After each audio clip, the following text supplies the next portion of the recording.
So, moving on to subclasses, we will explain a little bit about our initial approach to making new subclasses, and then we'll go through them one by one.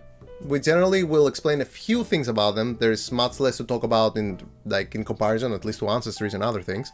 But we will explain at least the design ideas that we had for them when we came up with the name, let's say, and the concept, and how we wanted to basically implement that in the 5e rules. And not just the 5e rules, but also as an idea that would be fun and the player would want to basically try out, which is the most important thing. If it's something lame, if it sounds lame, you wouldn't want to try it out. But if it sounds cool and it also plays cool, then you will want to try it out.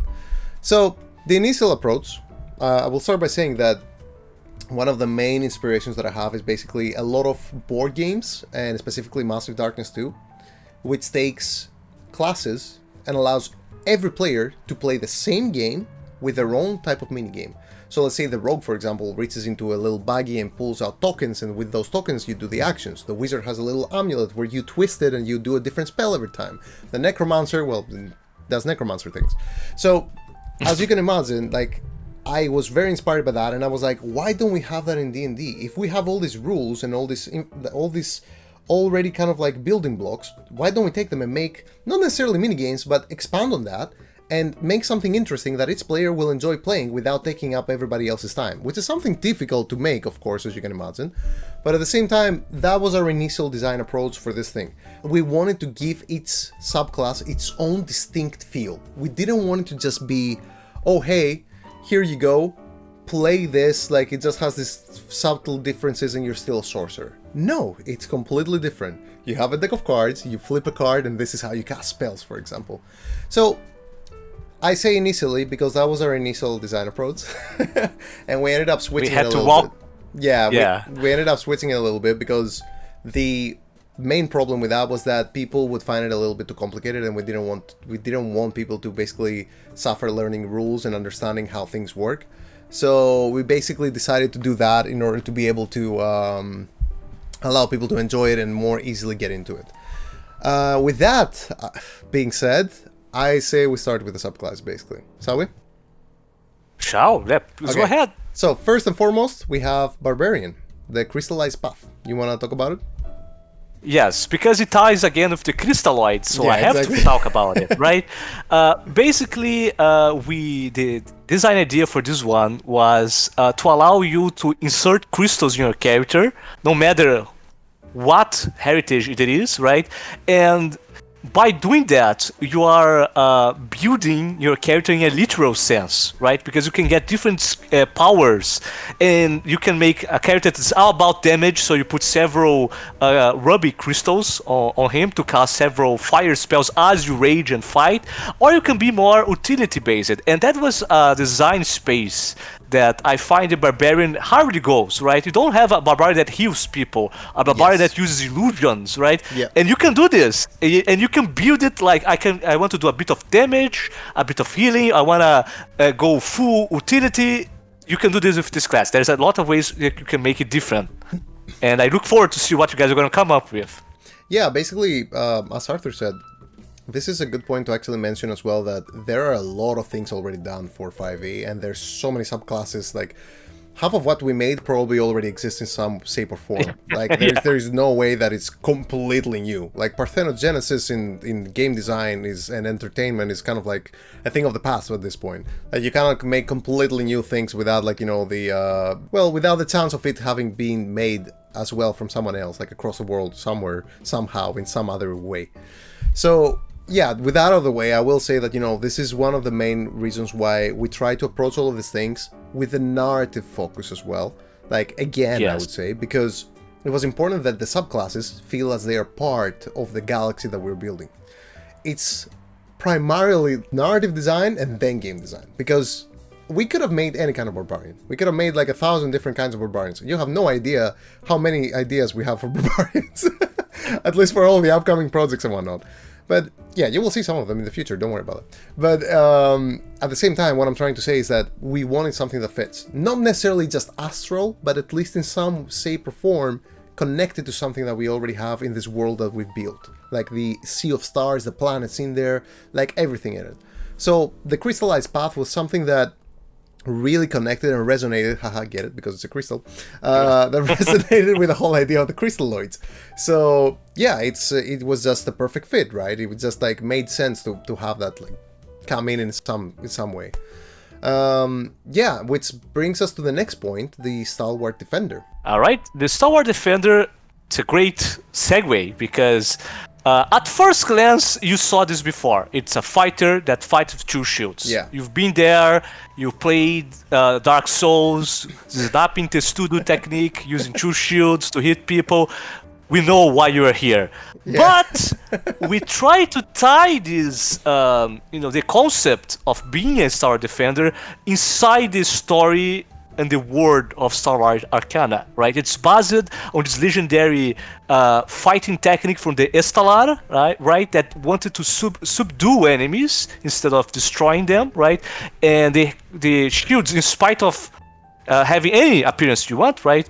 There is the Sun Shield and the Moon Shield, and the way you use them in combat kind of represent the way Uko and Umi behave in the balance of things, basically, in a way. Yes, thank you.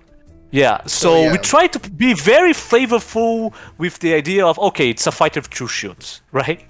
Yeah. No, there's a lot to be said about this. It's like kind of like a martial technique that it fits perfectly for the fighter, by the way, like having like a new kind of technique, not just like learning a new weapon and wielding it in a different manner or something.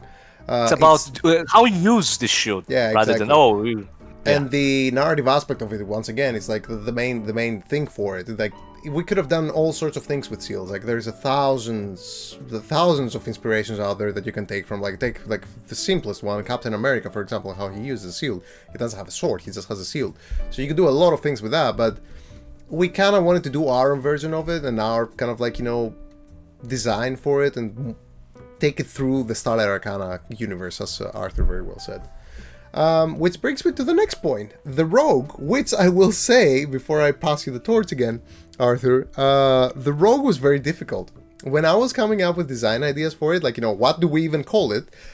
I was like, there is so many things done for Rogue, and they are all so similar. I was like, why would I want this instead of this? Oh, I guess these 2 feats, like, or these 2 options, like, class options, and later on subclass options, are somewhat different. I would prefer this to this, maybe, or like, but they're still so similar. And I was really struggling. And that was the one subclass where I said, just like, throw everything out of the window, everything that we know about rogues, and make it something completely new. How would I imagine Rogue if I were to make it now for D&D, for 5e, let's say?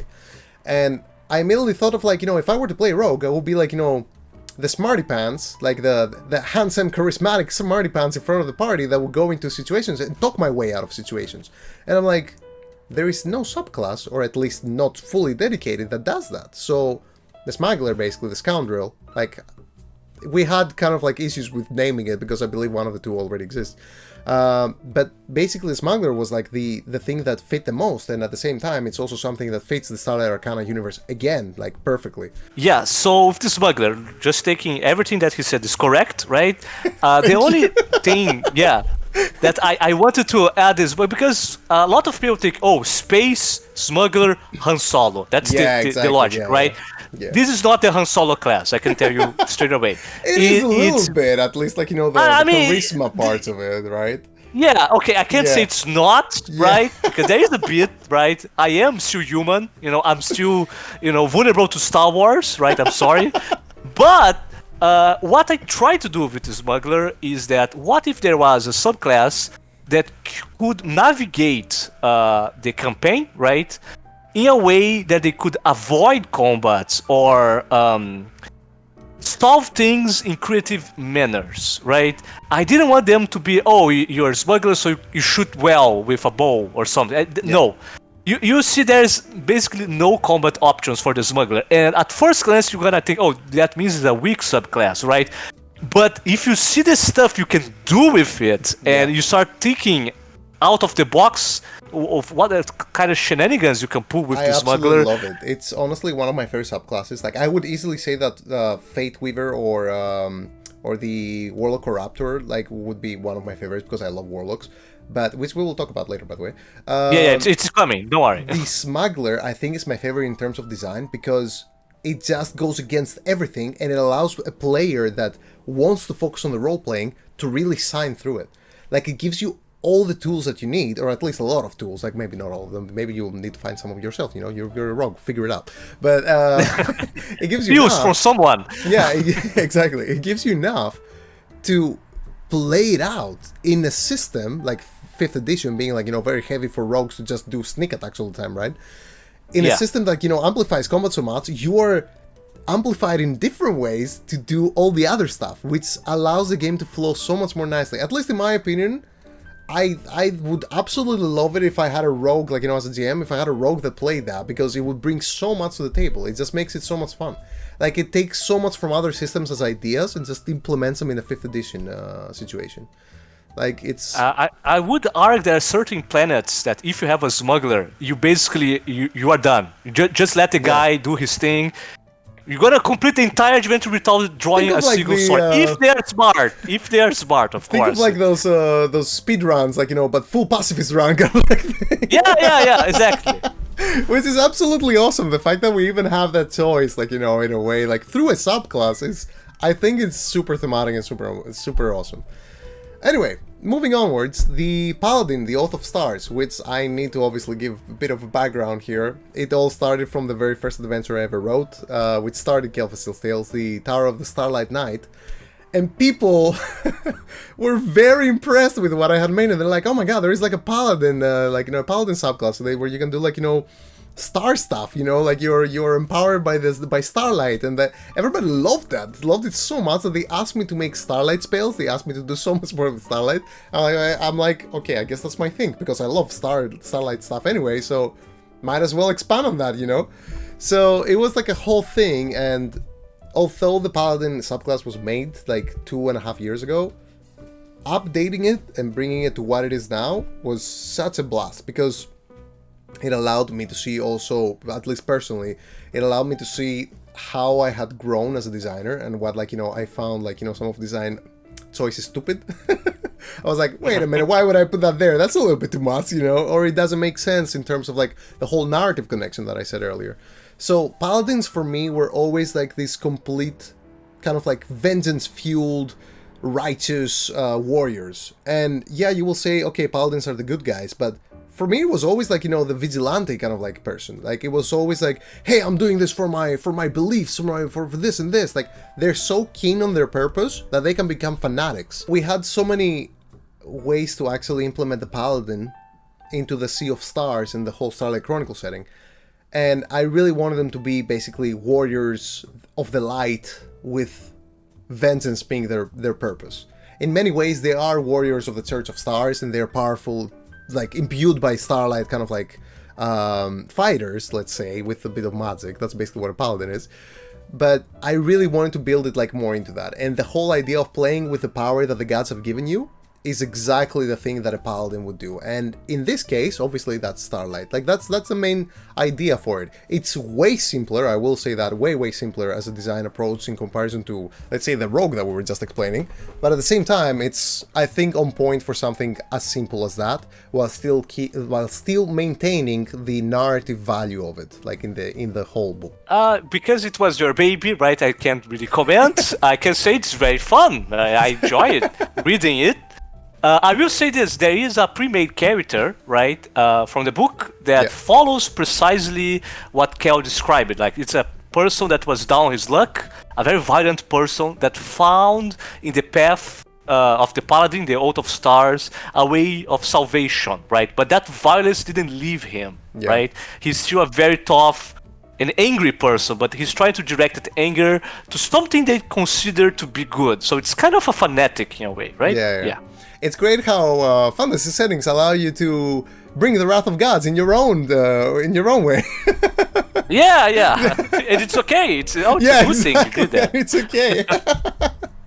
So moving on, talking about the wrath of gods, we're gonna talk about Cleric. All right, I can start. So something that usually Cleric, it's even hard to design a Cleric subclass, because usually you have to tie with a domain, you have to tie with a god. For us, it was very simple. We have the Church of Stars, which is an actual place that you can visit, and an actual faction that you can align yourself with. And we thought, okay, so we create the subclass for those people, right? The followers of the Church of Stars. And as the name implies, right, they are aligned with the Church of Stars, and they gain powers that go beyond your normal cleric if they dedicate themselves to the stars. So you deal with a lot of, Starlight spells that are normally not something clerics can access with, right? This is a wizard or sorcerer thing, but That's they can deal with it. The whole like mix comes in, where instead of just holy spells, you start dealing with Starlight stuff, and it's kind of like it's our way of like introducing holy spells in a way, but they're not just like limited to just being holy or sacred or something like that. Just because you use Starlight doesn't mean you're necessarily holy, Yes, exactly. Yeah. We try to do a holy spin to Starlight, and the way you change the spells is based if there's moon or sun, right? There's the entire mechanic to flesh out the idea that you are a cleric of the stars. Yeah. That's the main thing. Okay, so next up we have the monk, the way of light. Want to tell us a bit about that as well? Yes. Thank you. Monk is my favorite Dungeons & Dragons 5th edition class, if you can believe that. Yes, I actually had such a hard time actually learning how monks work until I had a player that wanted to play a monk. And since it was a first-time player, I'm like, well, I need to learn it now if I'm going to help them. They are not really super strong, right? They have to spend a lot of resources. Yeah. But anyway, we didn't try to just buff them. We tried to make an interesting way of dealing with the specifics of the campaign, right? Because they are about radiant damage and healing from that radiant damage. Their body, it expels radiant energy, starlight energy, you can say, right? And they then they reabsorb that starlight energy that they go out in the world. So we work with the idea of cycles for the monk, right? Yeah, which is fantastic. It's such a monk thing as well, right? Like if you were to think of yeah, no, it's I absolutely love that idea. Like when I saw your design notes on it as well, I was like, okay, this is perfect because a monk should be in balance, right? Like the whole thing of like having the cycle thing felt so on point. The whole idea of spending like key points, for example, in the base class, right? I always found it a little bit kind of being excessive to the point of like, exerting yourself all the time, which a monk wouldn't do. It feels a little bit out of character. Whereas with the subclass, with the subclass, it's like the whole balance of thing, like, keeping yourself like, in balance with your power and how you use it, like, not exerting yourself at all times and kind of like, reabsorbing energies in order to keep yourself like, ready to do things. Like I love how I do this, like I don't know why, but I'm a monk, okay? It's a monk. It's a monk thing. But basically it just felt more thematic. You add something that's probably not as thematic, but I figured might as well give it to them because it's the way of light, right? They can blow up things with but come on, that's like exploding. Yeah, that's such a how is it called from Marvel? Iron Fist, right? Yeah, thank you. Yeah. I mean that's he was the inspiration. Well. Yeah. He literally is a monk, literally. So it makes sense, right? And yes, I am a big superhero head. I'm sorry if you start seeing references there. No, why would you be sorry? That's the whole idea, like behind this designing cool new things. You take the inspirations that you have and you build like amalgamations out of like the things that you've learned. That's true, but I know that you're not as much of a fan of me. That's no. I wouldn't say so. I do like my fair share. I've watched all of Iron Fist, for example. It wasn't amazing, but I actually dislike that TV show. I like the comic though. The comic is great. The TV show I pass. Anyway, moving on to the next subclass, the Warlock subclass, which Warlocks are my absolute favorite subclass, and that will explain a lot, by the way, behind the design choices that are made for it as well. The Warlock Corruptor, basically having Za'strasz, the Void God, as your own patron, which is, oh my god, so amazing. So, I will start by saying that Warlock is my favorite subclass my favorite class, because as a player, being ruled, being like, moved by this ancient being that is kind of like moving your every move here and there, like what you do, what your agenda is, what your hidden agenda could be, like your GM kind of like giving you like little hints of like what's going on and whatnot, how you're like affected by all these whispers in your head that might be there. It's amazing. It's just like a whole new layer, a whole new level, a whole extra layer of like, the role playing and all the things that you're doing as a character.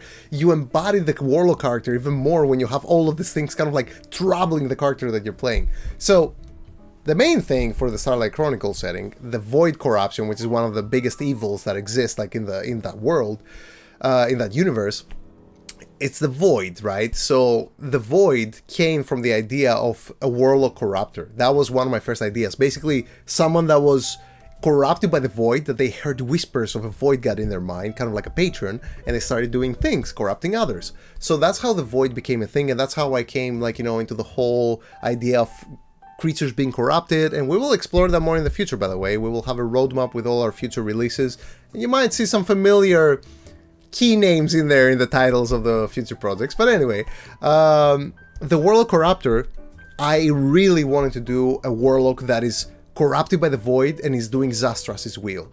But at the same time, just like we've seen in a lot of famous as well, like kind of like, live plays, or like as you may have played a Warlock yourself maybe, or had a Warlock in your party if you're a GM.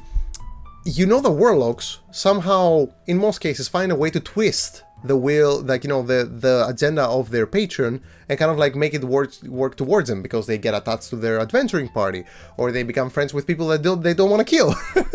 And they always find a way. And if not always, then they lose the powers and they become something else. But in this case, with Za'strasz, I really wanted to make it feel like you're really afraid of this being, or you could be afraid of this being, that's up to you, but you are afraid of this being and you're using their power to corrupt more. And you get to the point where you need to learn how to use the Void, the corrupting Void, in a positive way, which is kind of like a paradox, because how the heck do you do that? But that's the awesome part of it. It's such a important subclass to have in the book. Like, you could be the villain, basically. Like, you could straight up end up being the person that the party needs to kill. But obviously the GM finds ways to do that. Like, there are ways in the book as well, like, that this is mentioned. We have ways to mention it in the future of the setting as well. We will have, for example, something in the Witchwoods, for example. There will be a whole coven that knows how to manipulate the Void. Spoiler alert. But basically, the idea of the World Corruptor, how you allow yourself to manipulate the corruption instead of allowing it to completely ruin you, the way it does like every other like being basically in the universe. It's just such a fantastic concept. I really want to work on that. And Arthur, do you want to add to that? Because I just went into crazy explaining about I want to I want to add it because there's some fun things you can do with the Warlock that are probably not apparent as you just listen to us, but as you start reading the situations in the campaign, you're gonna go like, wait, if I'm playing a Warlock, this doesn't apply to me, or I can do things that, because the entire campaign, the main enemy is the Void, right? And they have so many tricks and powers and situations that really are a problem to your party, right? You don't necessarily go into God mode, but think of hidden, walls made of Void, which nobody can go through except you. Because you are part of the problem. You're part of the problem, right?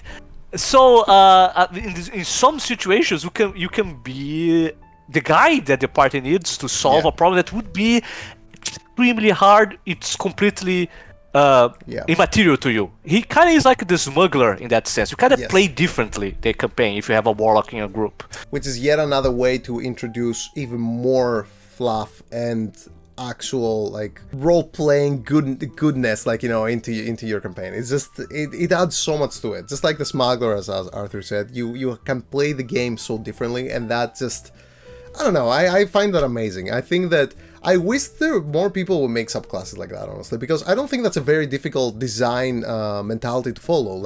Just make something that fits your stories and people will love it. Just like in Rime of the Frostmaiden, people loved the secrets of that players can start with in the backgrounds. You have the secret that might come up later, and it kind of it added to the character even more narrative value later on in the campaign without them even knowing it in some ways, but they were connected to the narrative. like, you know, the people have loved this. It has always gotten good feedback. I don't understand why we have so many generic edgy subclasses that just kind of like, you know, oh, you roll more dice, you know? No, we are not about that. We have never been about rolling more dice. We're about awesome effects that add to the value of your like tabletop role-playing game nights. That's it. Like, that's literally it. If your Warlock Corruptor does something cool as heck, you will remember that. If your Warlock Corruptor just rolled a whole bunch of extra dice, you'll be like, oh, well, he cast a spell, I guess, you know? Like, that would be it. Like, you wouldn't remember it as much. Everybody can do that. Just cast, like, you know, multiple firebolts. But anyway, moving on to the next subclass, which I believe you would like to talk about. It's the Druid. Yes. The Druid and the Circle of Blood. Yes, the Crimson Elves return, right? Like taking a page of what Kel is saying. Notice how these subclasses tie directly to the setting and the story, right? This is no different. The Circle of Blood is basically an expansion of the pagan rituals, the blood rituals, and we add mechanics to it, right? To make them feel very gruesome, very powerful, very dangerous, right? Very like weird out. It's probably the most evil druid that has ever been. Probably, if you ask yeah. me, because I was gonna say, yeah, it's closer to a warlock, but it's like you're not your patron is nature and the decay that you find in nature and how you perpetuate the cycles of flesh and blood, of death and rebirth. Not really rebirth, right? You die and then, you know, it warms with your body, right? That entire cycle, right? You went so deep and then you just made it so graphic. Yeah, I'm sorry. I'm trying to sell you the idea that the Circle of Blood is the dark side of nature in a way, right? Like you're messing with the nature as you do as a druid. It's all about balance as well. But you're messing with the aspect of like the body of creatures, right? That's the entire thing we wanted to do with Circle of Blood. You probably start understanding Crimson Elves, the Circle of Blood, when we talk about the Blood Moon. So let's stop right now. I don't want to spoil what's coming. So let's go, move on. No, but that's perfectly explained. That's basically like what we wanted for the Druid. We really wanted to be connected to the Crimson Elves and the Blood Moon planet, and Arthur perfectly did that. I have nothing else to add, honestly. Moving on, we have the Wizard Astromancer, which of course was the, as you can imagine, the main subclass that we thought of when when I started thinking about Starlight Arcana, and then when we started designing subclasses. The Astromancer was a must, because if we're gonna be making Starlight magic, you know, if you have a wizard, obviously, what are you gonna do? Like, obviously the Astromancer. Like, it just made sense. It's like one makes two, basically. The Astromancer comes from the idea of the setting, like a core principle of the setting, actually, that there is no such thing as pure talent. You basically either are smart and you study your butt off in order to basically understand and be able to cast this magic, or you're given some kind of power that you also need to earn and kind of justify, like, you know, you having it in a way later on, like, you know, in the world in some way or form. Like, we don't have any kind of, like, you know, born talented, like, you know, wizards who are like, oh yeah, he was born with an affinity for doing this and this. Yes, they might have an affinity, but they still need to practice it. So that comes from the fact that magic and science are very intertwined. So in order to be able to understand magic, you need to also understand science and how, like, these things kind of, like, mix together. So the Astromancer was exactly that. Like, basically an adept wizard, an adept caster from the school, from the academy of from the Astral Academy, would be an Astromancer. And the Astromancer is always carrying a grimoire, like, you know, a book full of spells, and they have Starlight spells in it. Obviously, the Astromancer has different techniques and ways, like, you know, and things that they've learned from the Astral Academy that allows them to cast spells in different ways, in different forms, like, you know, are more astral themed, obviously. But that's the main premise. We just wanted an Astral Academy adept, like a graduate from the Astral Academy that knows of the world and wants to explore the world and discover more Starlight spells. Like, obviously, as most wizards would have it, the subclass is centered around curiosity and what more you can discover through that. So, yeah, you want to add to... just a fun fact. Alia, one of the faces of the story, right? She is an Astromancer, and it was really fun writing her, right?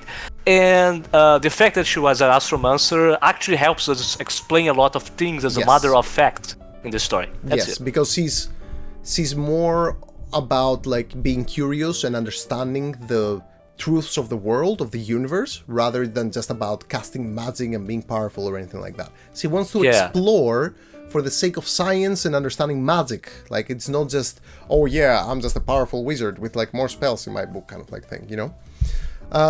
Yeah, which brings us to the next class, subclass, which is the Songweaver, the Bard. Now, we'll make the disclaimer here that bards, despite being a professional musician in the past, I absolutely hate bards. I never found it to be a fun class, but that being said, I do think that it has a lot of room for exploration, a lot of space for exploring, like all sorts of options, design ideas and whatnot. And one of the things that I wanted to make with it was actually the Songweaver came immediately to my mind, because I played this one game, I don't remember its name now, but there was basically an indie game that had a Songweaver with a harp, and it was kind of like a magical bard warrior kind of thing. I don't even remember exactly what it had, but just the idea of it, like just the name actually, was enough for me to want to make a Songweaver. I was like, you weave songs through magic, like that's kind of cool, and I wrote that prompt and I gave it to Arthur, and that's where I signed off. So Arthur, you want to take this one? Yes. Well, here's the thing. I thought, a bard that weaves magic through music. Yeah. It's a bit on the nose, right? I have a different reaction to Countess. It's like, wait, isn't that what they already do? Right? Yeah, in a way, so I was thinking, so I was thinking, why not make it a cycle? So they, through music, they make magic, and through magic, they make music. So it's like this cycle. So whenever you cast a spell, you start playing an instrument, like a ghostly instrument or like a illuso, but you still hear this instrument, right? And by that, you can cast another spell, right? Whenever you cast a spell, you play music, and you have effects with the music. And whenever you play music, you can cast a spell, right? So you kind of cascading effect basically that makes the class super fun to play. Like, that's the thing. You're not just the guy just giving inspiration, basically, like bardic inspiration all the time. Yeah. I want to say something to the listeners, right? If you have like an app or something on a phone that you can make an instrument repeat, right, while you cast spells, because we actually describe in the book which school produces which sound, so you can actually make music while casting spells. It's a real thing you can do. We should make an app in the future. That would be amazing, actually, but that would be too much work. It would be very expensive. I don't think we're like money. When we become like too small. Yeah, I was gonna say when we're like 50 times the size that we are now, maybe we'll consider it. Yeah. But yeah, no, I do want to say that I do have a lot of ideas for making, obviously, like, music-based classes, like, with all of the, like, the knowledge and the education that I have in music. Like, I mean, it was half my life, and I do have a lot of ideas for making things with it. I just never found it so much fun, because I would always go to technical, personally, although I am not the person that would focus on technical, but I do want to say that it always is kind of a hit or miss, because people tend to prefer very simple stuff when it comes to bards. Like, hey, you perform, you roll a die. You do the thing. Yeah, you do the thing, exactly, which is the worst thing that I always hated that as a GM. I don't want to say just you do the thing, there should be like a way, like, gamify it in some way, if it's just like rolling a die to do that, that's not gamification, that's just like I don't know, dicification, I don't know how to call it, but anyway, dicification, that's a new word.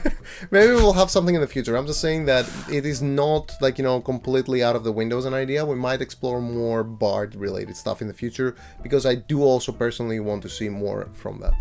Moving on to the next, and I'd say the most iconic subclass of the book. The most complex too. The most complex one as well, yeah, for sure. So this one is the one that basically jump-started the whole idea for subclasses, because I had this whole idea, the Sorcerer Fate Weaver, basically. It started from the whole idea that I had for the setting of some people. They're not born with the talent, but the ability, it's different.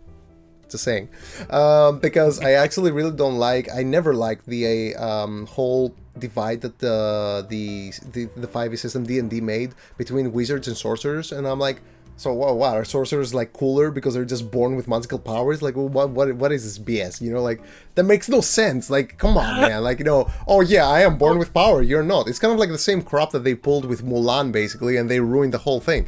Like the whole story of Mulan by instead of like earning her powers, it's about training. Yeah, instead of earning her powers and like becoming like a unique personality. No, she had powers from the very beginning. She was talented. No, it never makes for a good story, and like people know that, you know.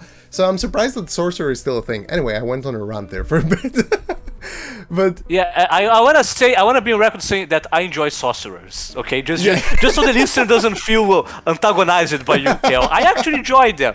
I'm not gonna tell why. Please continue. But yeah, basically the idea was that some people are born with the ability to see the threads of fate, and if they train, they can also learn how to weave them. They can also change the threads of fate. They see how the fates of people, the fates of beings in the universe, are affected by those threads. It's kind of like a very kind of occult kind of approach and design kind of to the whole thing. Yeah, you want to say something about the Fate Weaver as well, maybe? I have to, right? Because, okay, so we received a lot of feedback about this class. People were like, this is way too complex. It's a lot of things to take track of, right? Oh, yeah, because we didn't say that the initial idea for playing with cards basically was for the Fate Weaver, that they would have like the whole tarot deck and they would be flipping cards, and based on what cards you flip, that's the kind of spell that you will be casting or what you would be able to cast. We had a whole list of ideas for it and how it would play out. It will kind of like, introducing a whole like board game worth of rules basically.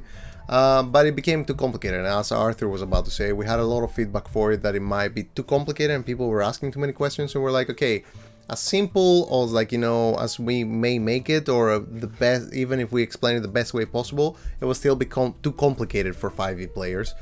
We're not saying that, the player base is stupid or anything like that, but you have to go with the idea of like, you need to know the target group. You need to know who you're designing for. And in this case, we're designing for a 5e audience, and the 5e audience is used to specific things. So, you can't really veer too far off from like the main mechanics. But yeah, sorry. That said, it's still plenty of complex, right? We just, we cast spells normally, but we have this entire class thing that you can do with the cards, right? And each card has its own thing. You don't have to memorize it, right? Because you only care when you flip the card up, and you don't really flip all the time, right? Only on certain parts of the day, right? Yeah. So it's still a lot, but it's way less than what we wanted to do. Hopefully, those who enjoy it have a great time, and those that don't like it, you don't have to deal with it. I think they will. Yeah, that's the thing. Like, we gave enough options in there. Like, the main design principle for making the Fate Weaver was to give the fun, complex parts if you really want to explore the subclass, but also give the simple stuff in case you just want to play Sorcerer because you like how Sorcerers are talented wizards, I guess. And I'm not gonna go into it again. But anyway, moving on. We can have a debate on the YouTube channel about Sorcerers if you want. I was joking. But okay. Next up, we have the Ranger, the Lightwalker. You want to take us through that? Yes. Okay. So first, I want praise for not calling the Skywalker. Oh, yeah. That was... I mean, the main design principle was just that you just glide through the stars, and that was pretty much it. Right? Like, it was a bit of a difficult one to make, I imagine, as well from your side, because the prompt that I gave you for this one, the design prompt in general, was just like, hey, you're a ranger of the galaxy. Like... the Jedi were clearly an inspiration. I want to say that for free, right? But the idea was that, okay, but what's happening in the galaxy right now? The void. So it's like, okay, so it's a void hunter. And there is a void hunter that, like a ranger, is attuned with nature. This ranger is attuned. He means a hunter of the void. Yes, I'm sorry. Yeah, a hunter of the void. Yeah. And we also wanted to... Okay, so the regular ranger is attuned with nature, right? Mm-hmm. So the Silver Star is part of nature, right? Kinda. Well, yes. It's the Lightwalker's nature, basically. Yeah.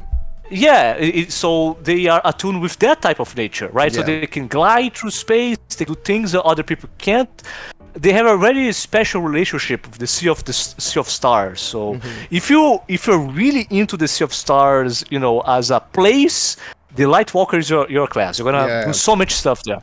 The idea basically was that, we wanted to take, once again, like as we explained at the start of this whole subclass section, that we wanted to make the subclasses based on the mechanics that people already know. Like, so if you know what a ranger is and how they function, then, you just take that into space, into the Sea of Stars, and it functions the same way, but there.